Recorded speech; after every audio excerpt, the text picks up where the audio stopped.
நான் 2 முக்கியமான விஷயத்த பத்தி பேச வந்திருக்கேன். ஒண்ணு வந்து எடப்பாடி மீட்டிங் அமித்ஷா. இப்போ டெல்லியில அந்த மீட்டிங் நடந்துகிட்டு இருக்கு. அங்க அவர கூட்டிட்டு போறவங்க வந்து 2 பேர். ஒருத்தர் வந்து அபினேஷ், பாஷ்யம் பில்டர்ஸோட முக்கியமான ஆளு.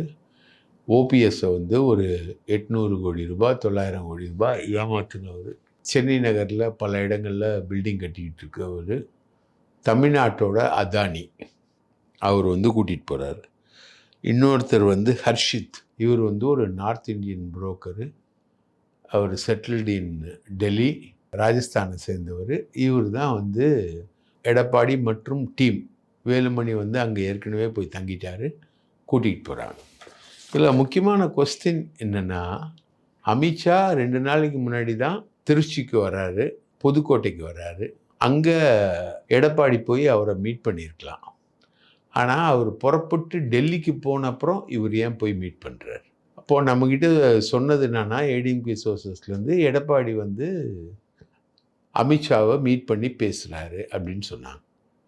அப்போ நம்மளும் எடப்பாடி அமித்ஷாவை மீட் பண்ணி பேசுவார், கூட்டணி பிரச்சனைலாம் முடிவடைஞ்சிரும் அப்படின்னு நினச்சோம். இவர் வந்து புதுக்கோட்டையில் மீட்டிங்கில் பேசுகிறாரு. அங்கே வந்து எடப்பாடி பேரையே சொல்லலை. இவர் வந்து சேலத்தில் மீட்டிங்கில் பேசுகிறாரு. இவர் வந்து தமிழ்நாட்டில் வந்து அதிமுக தனிப்பெரும் கட்சியாக ஆட்சி அமைக்கும் அப்படின்னு ஒரு மாநாட்டில் பேசுகிறாரு. ஒரு பிரம்மாண்டமான ஒரு மாநாடு. இவரும் நயினார் நாகேந்திரன் வந்து ஒரு சைஸபிளாக ஒரு க்ரௌடை கூட்டி வச்சு அவரும் ஒரு மாநாடு மாதிரி நடத்துகிறார். அப்போது இவங்க 2 பேருக்குள்ளே என்ன நடக்குது, அதிமுக கூட்டணிக்குள்ளே என்ன நடக்குது அப்படின்னு பார்த்துக்கிட்டே இருக்கும்போது, இவங்க எல்லாரும் ஒன்றா சேர்ந்து போயிட்டு கவர்னர்கிட்ட வந்து திமுக ஆட்சி 4.5 லட்சம் கோடி ஊழல் செஞ்சுருக்கு அப்படின்னு ஒரு பட்டியலை கொடுக்குறாங்க. அந்த துறையில் ஊழல், இந்த துறையில் ஊழல், அங்கே ஊழல், இங்கே ஊழல்னு பட்டியலை கொடுக்குறாங்களே தவிர, அந்த பட்டியலில் கனெக்டடான டாக்குமெண்ட் இல்லை. உதாரணத்துக்கு வேலுமணி மேலே வந்து திமுக ஊழல் பட்டியல் கொடுத்தது ஆர்எஸ் பாரதி, ஸ்டாலின் எல்லாருமே வந்து அதிமுக அமைச்சர்கள். அதில் குறிப்பாக வேலுமணி மேலே வந்து கொடுத்தாங்க. அப்போ வந்து ஃபஸ்ட்டு அவங்க சொன்னது வந்து டெண்டர் ஊழல். அதில் இன்னைக்கு ஸ்டாலின் கிட்ட நகராட்சி நிர்வாகத்துறை அதிகாரியாக இருக்கக்கூடிய கார்த்திகேயன், அவர் தான் வந்து நம்பர் 1 வில்லன். அதில் அவர் சம்பந்தமாக வந்து ஊழலை வந்து கொடுக்குறாங்க. அந்த டெண்டர் முறைகேடுகளில் வந்து இவர் ஈடுபடுறாரு. இப்போ சமீபத்தில் வேலுமணியை விட்டு பிரிஞ்சு போயிட்டு திரும்பவும் வேலுமணிக்கிட்ட வந்து சேர்ந்த சந்திரசேகர் அப்படின்றவரை பற்றியும் வருது. இந்த கார்த்திகேயன் பற்றியும் வருது. மிகப்பெரிய ஊழல் பட்டியல். கார்த்திகேயன், பிரகாஷ்னு இன்னொரு ஐஏஎஸ் ஆஃபீஸரு, அப்புறம் கோயம்புத்தூரில் கார்ப்பரேஷன் கமிஷனராக இருந்த ஒருத்தர், அவரை பற்றின ஊழல் ரிப்போர்ட்டு. இவங்க எல்லாமே வந்து பார்த்திங்கன்னா, வேலுமணி வந்து ஒரு சிங்கிள் இமெயில் அட்ரஸ்லேருந்து டெண்டர் எல்லாத்துக்கும் அப்ளை பண்ணியிருக்கார். வேலுமணி சொல்லி சிங்கிள் இமெயில் அட்ரஸ்லேருந்து டெண்டருக்கு அப்ளை பண்ணதாக வந்து ஒரு ஊழல் ரிப்போர்ட் வந்து கொடுக்குறாங்க.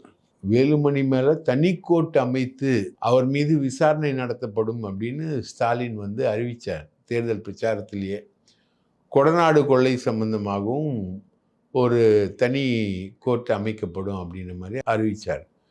ஆனால் இவங்க எடப்பாடி வந்து பொதுவாக எங்கள் அப்பன் குதிரைக்குள்ளே இல்லை அப்படின்ற மாதிரி ஒரு ஊழல் ரிப்போர்ட்டை கொடுத்துட்டு இன்னைக்கு போய் அமித்ஷாவை போய் பார்க்குறாரு. அதுக்கு முன்னாடி அன்புமணி வந்து நேரடியாக எடப்பாடியை பார்த்து பேசி நம்ம 2 பேரும் கூட்டணி அப்படின்ற மாதிரி கூட்டணியை பற்றி பேசியிருக்காங்க.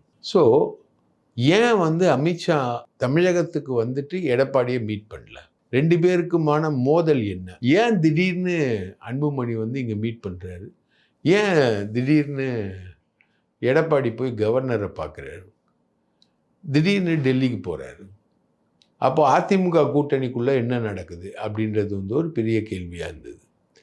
அதை நம்ம விசாரிக்கும் பொழுது எடப்பாடிக்கு அமித்ஷா அப்பாயின்மெண்ட் தரல. எடப்பாடி வந்து திருச்சிக்கு வந்து அமித்ஷாவை மீட் பண்ணுற மாதிரி இருந்தது. எடப்பாடிக்கு நீ வரவே கூடாது அப்படின்னு அமித்ஷா சொல்லியிருக்கார். அப்போது உடனே எடப்பாடி என்ன பண்ணுறாரு, வேலுமணியை வேலுமணி வந்து எடப்பாடிக்கு நகமும் சதையும் மாதிரி. 2 பேரும் பார்ட்னர்ஸு, பிஸ்னஸ் பார்ட்னர்ஸு. நிறைய ரகசியங்களை வந்து 2 பேரும் பகிர்ந்துக்கிறவங்க. வேலுமணி அனுப்புகிறாரு. வேலுமணி போனோடனே அமித்ஷா வந்து பொரிஞ்சு தள்ளிட்டார். நீங்கள் என்ன கூட்டணி பில்டப் பண்ணியிருக்கீங்க எங்கள் தமிழ்நாட்டில்? ஒரு கூட்டணியும் இல்லை, ஒரு புண்ணாக்கும் இல்லை, ரைட்டா? என்ன வேலை பார்த்துருக்கீங்க? அவர் வந்து 180 தொகுதியில் சுற்றிட்டா பெரிய விஷயமா அது? அதை வச்சு ஆட்சிக்கு வந்துடுவீங்களா நீங்கள்? நீங்கள் என்ன ஒர்க் அவுட் பண்ணி வச்சுருக்கீங்க இங்கே அப்படின்னு சொல்லிட்டு பிளாஸ்ட் பண்ணி, எடப்பாடி வந்து என்ன இங்கே பார்க்கணுமா? நான் தமிழ்நாட்டுக்கு வந்த உடனே என்னை வந்து அவர் பார்த்து பேசணுமா? அவருக்கு நான் அப்பாயின்மெண்ட் நான் தரணுமா? அப்படின்னு சொல்லிட்டு டெல்லிக்கு வாங்க, நான் டெல்லிக்கு போகிறேன், டெல்லிக்கு வந்து என்னை பார்க்க சொல்லுங்கள் அப்படின்னு சொல்லிட்டு போயிட்டார். உடனே இவங்க வந்து அமித்ஷா விட்ட ரெய்டில் தான் திமுக அமைச்சர்களுக்கு எதிரான ஊழல். அமித்ஷா விட்ட ரெய்டில் முக்கியமான அம்சம் வந்து திமுகவுக்கு எதிராக நீங்கள் எதுவும் பண்ணல அப்படின்றது தான்.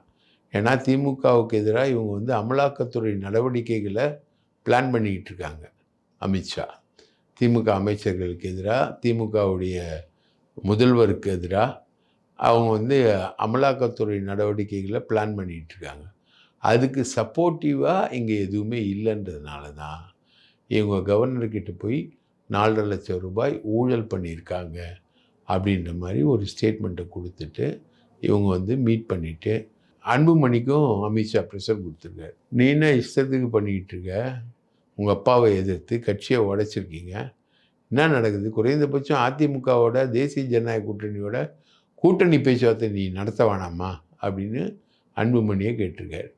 அன்புமணிக்கு எதிராக இந்தூர் மெடிக்கல் காலேஜ் கேஸ் இருக்கிறதுனால அன்புமணியால் அவாய்ட் பண்ண முடியல. அதனால் 2 பேரும் சந்திச்சிருக்காங்க.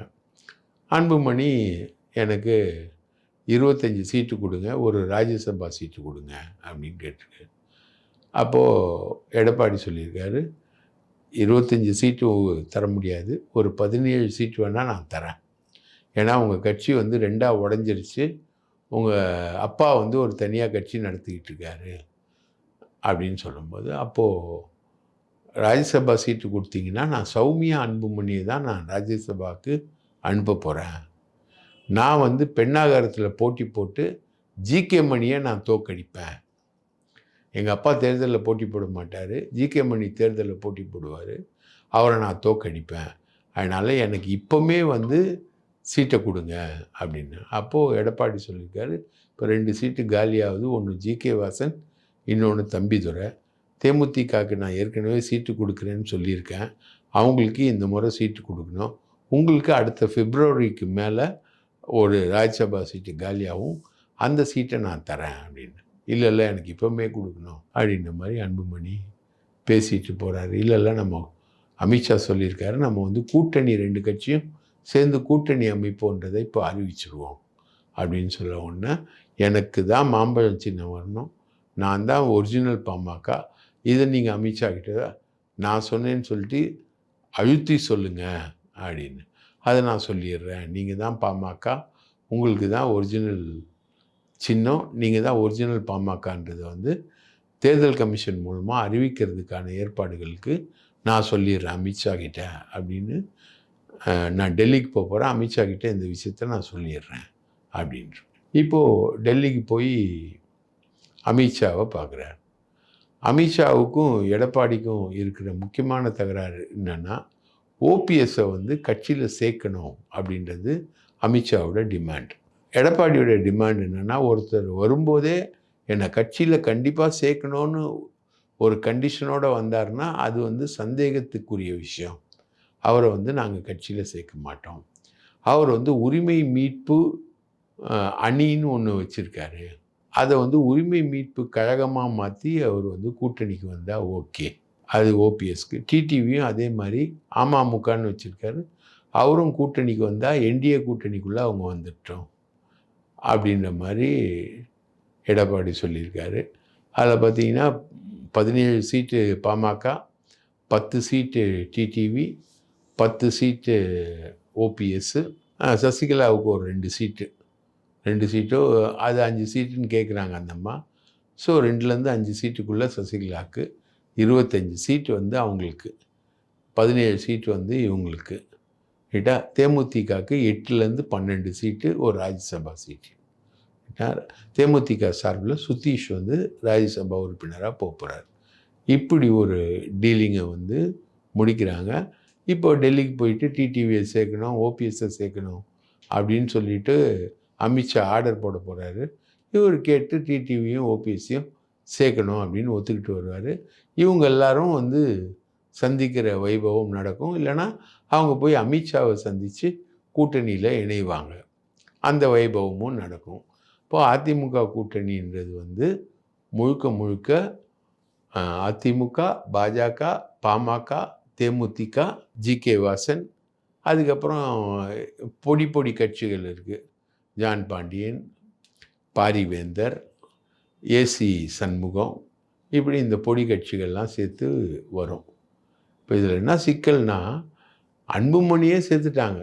அப்போது ராமதாஸ் என்ன ஆவார்? அவர் வந்து இங்கே சேருவாரா? இல்லை அவர் திமுக பக்கம் போவாரா? இல்லை திமுக பக்கம் போகிற மாதிரி பேச்சுவார்த்தை நடத்திக்கிட்டே அவர் வந்து விஜய் கட்சிக்கு போவாரா? அப்படின்ற ஒரு கேள்வி வந்து எழுந்திருக்கு. ஸோ இது ஒரு கொஸ்டின்னு. இப்போது கூட்டணியில் முக்கியமான இடம் வந்து பாஜக எதிர்பார்க்கறதும் அதிமுக எதிர்பார்க்கறதும் வந்து நடிகர் விஜய். இப்போது விஜய் ஒரு பக்கம் இருந்தாலும் ஓபிஎஸ் வந்து உரிமை மீட்பு கழகம் அப்படின்னு ஒன்று வச்சுருக்காரு. யாரிடமிருந்து உரிமையை மீட்கிறது அப்படின்னு பார்த்தீங்கன்னா, இதோ பக்கத்து சீட்டில் உட்காந்துருக்காரு, கூட்டணியில் இருக்கார், எடப்பாடி கிட்டேருந்தான் உரிமையை மீட்கணுன்றதை அவர் சொல்லுவாரா? திமுக பக்கம் வந்து பேசி எல்லாமே பண்ணி அவருக்கு எல்லா மரியாதையும் கொடுக்கறதுக்கு தயாராக இருந்தாங்க திமுக. இப்போ திமுகவுக்கு முதுகில் குத்திட்டு அவங்க கட்சிக்காரங்க எல்லாருமே திமுக பக்கம் போகிறதுக்கும் தயாராக இருந்தாங்க. அதை விட்டுட்டு ஓபிஎஸ் இங்கே வருவாரா? இந்த கூட்டணி எப்படி நடக்கும்? ஓபிஎஸ் ஏடிஎம்கேக்குள்ளே வந்து அவர் சும்மா இருப்பாரா? அப்படின்ற கேள்விகள்லாம் எழுந்திருக்கு. இப்போ இந்த விஜய் விஷயத்தில் வந்து விஜயை வந்து கூட்டணி கொண்டு வரணுன்றது அமித்ஷாவோட பிளானு, திட்டம். அதுக்கு வந்து இப்போது விஜய் வந்து ஒத்து வரல அப்படின்ற ஒரு கண்டிஷன் ஓடிட்டுருக்கு. நான் தான் முதலமைச்சர் அப்படின்றாரு விஜய். விஜய் வந்து பவன் கல்யாண் மாதிரி துணை முதலமைச்சரானா போதுன்றது தான் இவருடைய அமித்ஷாவுடைய கண்டிஷன். அதுக்கு அவர் ஒத்து வரல. அதிமுக கூட்டணிக்குள்ளே வர்றதுக்கும் அவர் தயக்கம் காட்டுறாரு. நான் வந்து அதிமுக கூட்டணிக்குள்ளே வந்தேன்னா 10ஓட 11 கரைஞ்சி போயிடுவேன் நான் அப்படின்றது விஜயோட விஷயம். நான் வந்து தனித்து நிற்கணும், தனித்து என்னுடைய முத்திரையை காட்டணும் அப்படின்றது தான் அவருடைய எய்ம். ராஜா தனித்து நிற்கிறியா, தனித்து முத்திரையை காட்டுறியா அப்படின்ற விஷயம் வரும்பொழுது பிஜேபி அட்டாக் பண்ணுது. ஆனால் பிஜேபி அட்டாக் பண்ணுறதை திருப்பி அட்டாக் பண்ணுற அளவுக்கு விஜய்க்கு தைரியம் இல்லை. ரைட்டுங்களா? அவர் வந்து தன்னோட கோழைத்தனத்தை தான் அவர் வந்து காட்டிக்கிட்டு இருக்காரு. இப்போ வந்து 12ஆம் தேதி வந்து சிபிஐ கோர்ட்டில் வந்து அவர் ஆஜராகணும். சிபிஐயில் வந்து அவர் வழக்கறிஞர்களை அனுப்பி நான் தான் வரணுமா, வழக்கறிஞர்கள் வந்தால் ஏற்றுப்பீங்களா அப்படின்ற மாதிரி கேள்வி கேட்குறாங்க. இதுக்கிடையில் ஆதவ் அர்ஜுன் ரெட்டிக்கும் விஜய்க்கும் இடையில் பயங்கரமான தகராறு ஓடிக்கிட்டு இருக்கு. ஆதவ் அர்ஜுன் ரெட்டியை வந்து தவைக்கால இருக்க எல்லாருமே திட்டிக்கிட்டு இருக்காங்க. ஒரு தலைவன் தன்னுடைய தொண்டர்கள் சாவதை விரும்ப மாட்டார் அப்படின்னு சொன்னது மு.க. ஸ்டாலின். அவர் வந்து விஜயை வந்து என்கொயரிக்குள்ளேயே கொண்டு வரல. மு.க. ஸ்டாலின் வந்து ஆதவ் அர்ஜுன் ரெட்டியை என்கொயரிக்குள்ளேயே கொண்டு வரல. அவர் வந்து ஸ்பாட்டுக்கு போய் போஸ்ட்மார்ட்டம்லாம் பண்ணி அந்த ஆட்களுக்கு நிவாரணம்லாம் கொடுத்து ரொம்ப ஃப்ரெண்ட்லியாக தாவேக்காவுக்கு நடந்துக்கிட்டார்.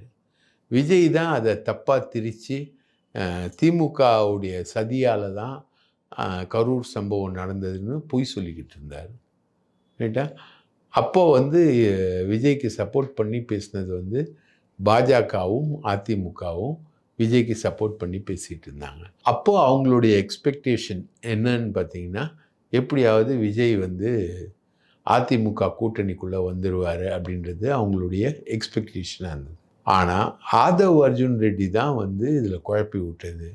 சிபிஐ விசாரணைக்கு போனோம் அப்படின்னு சொல்லிட்டு டெல்லிக்கு போய் பெட்டிஷன் போட்டு பெரிய வழக்கறிஞர்கள் எல்லாரையும் அங்கே ஆஜர்படுத்த வச்சு, ரைட்டா, அதை வந்து சிபிஐக்கு தள்ளி விட்டது ஆதவ் தான். அப்போது ஆதவோட அந்த முயற்சிக்கு பிஜேபி சப்போர்ட் பண்ணிச்சு. ரைட்டா? பிஜேபி ஆதரவு வழக்கறிஞர்கள் மூலமாக தான் ஆதவ் வந்து இந்த கேஸை வந்து கரூர் கேஸை சிபிஐக்கு தள்ளினார். சிபிஐ வந்து வெயிட்டிங், அது ஒரு ட்ராப்பு, விஜய்க்கான ஒரு பெரிய ட்ராப் அது. அந்த ட்ராப்பில் விஜயே போய் விழுறாரு. அப்போது விஜய் வந்து இங்கே கீழே கிரவுண்டில் வந்து அதிமுக கூட்டணிக்கு வருவார்னு எதிர்பார்த்ததுக்கு மீறி அவர் செயல்பட அவரை அப்படியே ட்ராப்பில் கொண்டு வந்து சிபிஐ வந்து ஃபிக்ஸ் பண்ணிடுச்சு. ஆதவ் அர்ஜுன் ரெட்டியை வந்து முக ஸ்டாலினுடைய போலீஸோ சரி, முக ஸ்டாலின் அமைச்ச நீதிபதி தலைமையிலான விசாரணை கமிட்டியோ சரி அவங்க கூப்பிடவே இல்லை. ஆனால் சிபிஐ வந்து முதல்ல குறி வச்சதே ஆதவ் அர்ஜுன் ரெட்டியை தான். அங்கே போய் உக்காந்து இவங்க இஷ்டத்துக்கு ஆளாளுக்கு ஒளறி விஜயை மாட்டி விட்டாங்க. இன்னும் சிசிடிவி ஃபுட்டேஜஸ்ஸு, ட்ரோன் ஷாட்டு, ஜனநாயகன் படத்தில் வரக்கூடிய கரூர் காட்சிகள், இதெல்லாம் வந்து அவங்க ஒப்படைக்கவே இல்லை. அந்த காட்சிகளை வந்து ஜனநாயகன் படத்தில் பயன்படுத்தினதே தப்பு. கிட்டத்தட்ட ஒரு வழக்கு விசாரணைக்கு உள்ளான அந்த காட்சிகள், விஜயோடைய பிரச்சார காட்சிகள், அதை வந்து நீங்கள் வந்து சினிமா படத்துக்காக தான் பண்ணீங்க, அதனால தான் வந்து இவ்வளோ விஷயம் நடந்தது அப்படின்றது மாதிரி இருந்த நிலைமையை மாற்றி இப்போது வேறு மாதிரி அந்த விஷயங்களை வந்து கொண்டு போயிருக்கீங்க. இது அடுத்த கட்டமாக விஜய்க்கு வருது. அதுக்கப்புறம் ரெய்டு நடத்த போகிறாங்க.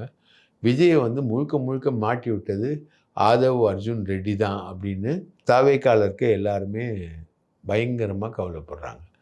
சரி, 12ஆம் தேதி தான் விசாரணை அப்படின்னு பார்த்தா 9ஆம் தேதி வந்து ஜனநாயகன் படம் ரிலீஸுக்கும் பிரச்சனை ஆயிடுச்சு. டிசம்பர் மாதம் 18ஆம் தேதியே ஜனநாயகன் படத்தை வந்து அந்த படத்தை தயாரித்த கேவிஎன் நிறுவனம் வந்து சென்சாருக்கு சமர்ப்பிச்சிச்சு. சென்சார் உறுப்பினர்கள் அதை ஆராய்ஞ்சு அதுக்கு வந்து 16 வயதுக்கு மேற்பட்டவர்கள் பார்க்கக்கூடிய யூஏ சர்டிஃபிகேட்டும் கொடுக்கறதுக்கு ரெடி ஆகிடுச்சு. மொத்தம் ஒரு சென்சார் கமிட்டின்றது 5 பேர் கொண்ட கமிட்டி. அதில் 4 பேர் வந்து ஓகே பண்ணி யூஏ சர்டிஃபிகேட் வந்து கொடுக்கறதுக்கு ரெடி பண்ணிட்டாங்க. ஆனால் அந்த சர்டிஃபிகேட் ரெடியானதாக சொல்லப்படுற நாட்கள்லேருந்து ஒரு 10 நாள் சவுண்டே இல்லை, டோட்டலாக சவுண்ட் இல்லை. அப்போ தான் வந்து இவங்க வந்து ஏதோ ஒரு மூமெண்ட் அதில் இருக்குது அப்படின்னு தெரிஞ்சுக்கிட்டு தான் அவங்க கோர்ட்டுக்கு போகிறாங்க. கோர்ட்டுக்கு போனோடனே அவங்க சொல்கிறாங்க, ஒரு மர்ம புகார் ஒன்று வந்திருக்கு அப்படின்றாங்க. மத ரீதியான சின்னங்களை வந்து மிஸ்யூஸ் பண்ணுறாங்க அப்படின்னு சொல்லி மர்ம புகார் வந்திருக்கிறதா சென்சார் கமிட்டி வந்து கோர்ட்லேயே சொல்கிறாங்க. இவங்க வந்து ஒரு பெரிய லாயரை, மோகன் பராசரனுடைய பையன் சதீஷ் பராசரன் அப்படின்னு ஒரு லாயரை கூப்பிட்டு வந்து நாங்கள் சென்சாருக்கு கொடுத்தோம், மொத்தம் ஒரு 12 கட்டு சொன்னாங்க, 12 கட்டியும் நாங்கள் இது பண்ணிவிட்டு யூஏ சான்றிதழுக்கு தயாராகி இருக்கும்போது மர்ம புகார் அப்படின்னு இவங்க சொல்கிறாங்க அப்படின்னு. அப்போது இன்றைக்கி வந்து மோகன் பராசரன் மாதிரி சீனியர் லாயர் ஆஜராகனால அடிஷ்னல் சொலிசிட்டர் ஜெனரல், கூடுதல் சொலிசிட்டர் ஜெனரல் ஏஎல் சுந்தரேசன் வந்து ஆஜராகி அவரு தான் அந்த படத்தில் இருக்க பிரச்சனையே சொல்கிறார். போலீஸ் அதிகாரியாக தான் வந்து அவர் நடிக்கிறாரு. ஆனால் அதில் வந்து இராணுவ யூனிஃபார்மை வந்து அவர் பயன்படுத்துகிறாரு. இராணுவத்திற்கான சின்னங்களை வந்து அவங்க வந்து பயன்படுத்துகிறாங்க. அது எதுக்குன்னு தெரியல. அதையொட்டி வந்து இராணுவத்திடம் வந்து நோ அப்ஜெக்ஷன் சர்டிஃபிகேட் வாங்கணும். பொதுவாக இந்த மாதிரி இராணுவ விஷயங்களை பயன்படுத்துகிற படமாக இருந்தால் இராணுவ அதிகாரிகள் சில பேர் சினிமா டைரக்டராகவே இருக்காங்க, அவங்கக்கிட்ட காமிச்சு அவங்க ஏதாவது அப்ஜெக்ஷன் இருக்குமா இதில் அப்படின்ற மாதிரி பண்ணுவாங்க. இப்போது சிவகார்த்திகேயன் வந்து அமரன் ஒரு படம் பண்ணியிருந்தார். அதில் வந்து இராணுவ சீருடைகளையும் இராணுவ சின்னத்தையும் இன்க்ளூடிங் அந்த கார்கில் வாரு அந்த சீனுக்குள்ளெல்லாம் போயிருப்பாங்க. அதெல்லாம் காமிச்சு ஒரு டைரக்டர் இருக்கார், மேஜர் ரவின்னு நினைக்கிறேன், அந்த டைரக்டர்கிட்ட காமிச்சு இதெல்லாம் வந்து அப்ஜெக்ஷன் வருமா வராதா அப்படின்றத காமிச்சு இராணுவத்துக்கிட்டேயே நோ அப்ஜெக்ஷன் சர்டிஃபிகேட் வாங்கி தான் அந்த படத்துக்குள்ளே வராங்க. அப்போது இங்கே இவர் வந்து பகவந்த் கேசரின்ற தெலுங்கு படத்துலேருந்து தான் இவர் இந்த படத்தை எடுக்கிறாரு. இவர் வந்து இராணுவ சின்னங்களை வந்து பயன்படுத்தி இராணுவ விஷயங்களெல்லாம் பயன்படுத்த வேண்டிய தேவை இருக்கான்னே தெரியல. இதில் என்னன்னா, நீதிபதி வந்து ஒரு மர்ம கடிதம் வந்திருக்கு அப்படின்னு முதல்ல சென்சார் போர்டு சொன்னோன்னே, படமே வரல. அதுக்குள்ளே எப்படி படத்தை பார்த்துட்டு மத சின்னங்களையும் மத நம்பிக்கையும் அவமானப்படுத்துகிறாங்கன்னு சொல்ல முடியும் அப்படின்னு நீதிபதி ஆஷா வந்து கேள்வி எழுப்பியிருந்தாங்க. இன்னைக்கு வந்து அதெல்லாம் கிடையாது. இராணுவ சம்மந்தப்பட்ட பொருட்களை வந்து இராணுவ சின்னத்தை இராணுவ யூனிஃபார்மை பயன்படுத்தியிருக்காங்க. அதுக்கு இராணுவத்துக்கிட்ட எந்த நோ அப்ஜெக்ஷன் சர்டிஃபிகேட்டும் வாங்கலை அப்படின்றத வந்து ஒரு பெரிய புகாராக கொடுக்குறாங்க. இதில் என்னென்னா, தணிக்கை குழுவோட உறுப்பினர்கள் 4 பேர். அவங்க வந்து தணிக்கை குழு சான்றிதழ் கொடுக்குற வரைக்கும் எப்போ வேணால் அதை ரிவ்யூ பண்ணலாம், எத்தனை முறை வேணால் அதை பார்க்கலாம். இது வந்து தணிக்கையுடைய ரிவ்யூ கமிட்டின்னு ஒன்று இருக்குது. அந்த கமிட்டிக்கு போயிடுச்சுன்னா அது எப்போ கூடுதோ அப்போ தான் உங்களுக்கு வந்து படத்தை அவங்க வியூ பண்ணி அவங்க ஒப்பீனியனை கொடுக்க முடியும். இது வந்து ரொம்ப கத்தரிப்பான ஒரு அதிக அதிகாரம் கொண்ட அமைப்பு தான். திரைப்படத்தை பொறுத்த வரைக்கும் சென்சார் கமிட்டின்றது அதிக அதிகாரம் கொண்ட அமைப்பு. என்னென்னா, இந்தியாவில் வந்து சென்சார் சர்டிஃபிகேட் கிடைக்கலன்னா இந்தியாவில் வந்து 9ஆம் தேதி ஜனநாயகன் ரிலீஸ் ஆகாது. இது வந்து ஃபாரினில் வந்து ரிலீஸ் ஆகிடும். ரைட்டாக சிங்கப்பூர், மலேசியா, ஃபாரின்லலாம் ரிலீஸ் ஆகிடும். அங்கேருந்து அவங்க அந்த படத்தை பார்த்துட்டு அவங்க ரகசிய சிடியாகவும் இதுவாகவும் போட்டு பிரேட்டட் சிடியாகவும் போட்டு தமிழ்நாட்டுக்கு அனுப்பிச்சிடுவாங்க. தமிழகத்தில் வந்து இந்த படம் ரிலீஸ் ஆகலைன்னா தெலுங்கு, கர்நாடகா எங்கேயுமே அது வந்து ரிலீஸ் ஆக முடியாது. ரைட்டுங்களா? அப்போது இந்த பிரேட்டட் சிடிஸு, படத்தோட கதை, படத்தோட சீனு எல்லாமே வந்து சமூக வலைதளங்களில் வெளியாயிடுச்சுன்னா 500 கோடி போட்டு படம் எடுத்த பட தயாரிப்பாளர் வந்து தலையில் துண்டு போட்டு உட்கார வேண்டியதான். முழுக்க முழுக்க நஷ்டமாயிடும். அதுக்கப்புறம் அதுக்கு கிளியரன்ஸ் ஆகி இதெல்லாம் வர்றதுக்கு ரொம்ப இதுவாகிடும். அப்போது ஜட்ஜு வந்து மேபி ஆன் 9th நான் ஜட்ஜ்மெண்ட் தரேன் அப்படின்ற மாதிரி சொல்லியிருக்காங்க. சப்போஸ் 9th அவங்க ஜட்ஜ்மெண்ட் கொடுத்தா கூட 9th அன்றைக்கே வந்து எல்லாத்தையும் ரெடி பண்ணி தேட்டரில் ரிலீஸ் பண்ணுறதெல்லாம் முடியவே முடியாத காரியம். ரைட்டா? அப்போ டிலே ஆகும். 9th வந்து எல்லா வேர்ல்டு ஃபுல்லாக கம்ப்ளீட்டாக ரிலீஸ் ஆகிடும். அப்போது ஜனநாயகன் படம் வந்து அம்பேல் ஆகிடும், டோட்டலாக க்ளோஸ் ஆகிடும். ரைட்டா? பராசக்தி வந்து 10th ரிலீஸ்க்கு வருது. ரைட்டா? அது வந்து பிக்கப் ஆகி போயிடும். ஜனநாயகன் வந்து அடி வாங்கிடும். நாங்கள் 500 கோடி போட்டிருக்கோம், 5000 தேட்டர் அரேஞ்ச் பண்ணியிருக்கோம், இவ்வளோ செலவு பண்ணியிருக்கோம், இன்வெஸ்ட் பண்ணியிருக்கோம், டோட்டலாக எங்கள் தொழிலே பாதிக்கப்பட போகுது அப்படின்றது தான் கேபிஎன் அப்படின்ற ஒரு நிறுவனம், பட தயாரிப்பு நிறுவனத்துடைய ப்ரேயர். ஆனால் இவர் வந்து பிஜேபியோட விளையாடுறதுனால பிஜேபி வந்து இந்த படத்தில் கை வைக்குது. என்ன சொல்கிறாங்க, நாடோடி மன்னன் படம் கூட இப்படி தான் ஆச்சு, நாடோடி மன்னன் படம் கூட ரிலீஸில் பிரச்சனைகள் ஆச்சு, ஆனால் எம்ஜிஆர் பெருவெற்றி பெற்றார், அந்த மாதிரி விஜய் இதில் வந்து ஒரு மிகப்பெரிய வெற்றியை பெறுவார் அப்படின்ற மாதிரி இதில் வந்து பேசிக்கிட்டு இருக்காங்க. இதில் எந்த பிரச்சனையும் இல்லாமல் பராசக்தி ரிலீஸ் ஆக போகுது. ரைட்டா?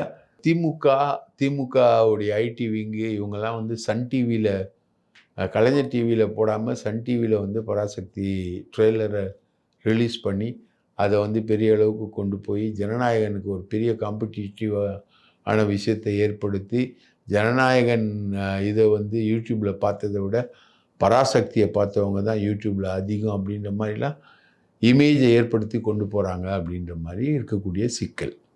ரைட்டா? இப்போ இந்த இராணுவ விஷயன்றது வந்து சாதாரண விஷயம் கிடையாது, ரொம்ப சீரியஸான விஷயம். அதை வந்து இந்த பட தயாரிப்பு நிறுவனம் ஏன் கவனிக்கல? அப்போது ஒரு லூப் ஹோல் கொடுக்குறாங்க. சிபிஐ கேஸை வந்து சாதாரணமாக தமிழ்நாடு போலீஸ் விசாரித்த இந்த கேஸை சிபிஐ விசாரணைக்கு கொண்டு போயிட்டு அதில் சிக்கலில் எப்படி விஜய் மாட்டினாரோ அதே மாதிரி ஜனநாயகன்லேயும் வந்து ஒரு சிக்கலில் மாட்டுறாரு. அந்த படம் இப்போ இருக்கக்கூடிய நிலவரம் பிரகாரம் 9ஆம் தேதி ரிலீஸ் ஆகாது.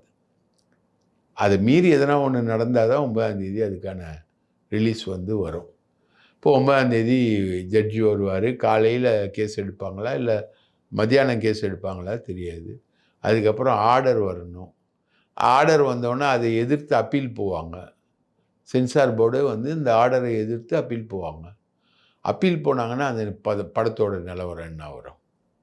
அதுவும் சிக்கலுக்குள்ளே தான் போகும். ஆக மொத்தம் 9ஆம் தேதி ஜனநாயகன் ரிலீஸ் ஆவதில் பெரிய அளவுக்கான சிக்கல் இருக்குது அப்படின்ற மாதிரி நம்மளுடைய சோர்சஸ் வந்து சொல்கிறாங்க. ஆக விஜய் தானா போய் ஆப்பசைச்சு மாற்றிக்கிட்டாரு. இது வந்து அவர் தலைவா படத்தில் டைம் டு லீட் அப்படின்னு ஒரு டைட்டில் வச்சு அதை வந்து ஜெயலலிதா கேள்வி கேட்டு கொடநாடு போய் 3 நாள் காத்திருந்து அப்பனும் மகனும் கையை கட்டி பதில் சொல்லி வந்த மாதிரி கதை இது இல்லை. இது வந்து பிளேயிங் வித் அமித்ஷா. கூட்டணிக்கு நீ வரணும், வரலன்னா ஜனநாயகன்லேயும் உன்னை அடிப்பேன், சிபிஐ விசாரணையிலையும் உன்னை அடிப்பேன். இந்த தாக்குதலை உன்னால் தாங்க முடியாது. ரைட்டா? எம்ஜிஆர் அடித்தது இந்திரா காந்தி தான், விஜய் அடிக்கிறது நரேந்திர மோடியும் அமித்ஷாவும்.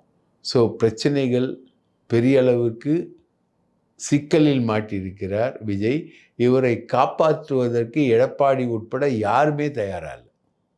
அப்படி ஒரு தனிமைப்பட்டு போய் ஒரு சிக்கலில் மாட்டிருக்கனால எல்லா பழியும் இப்போ ஆதவ் அர்ஜுன் ரெட்டி மேலே தான் விழுந்திருக்கு.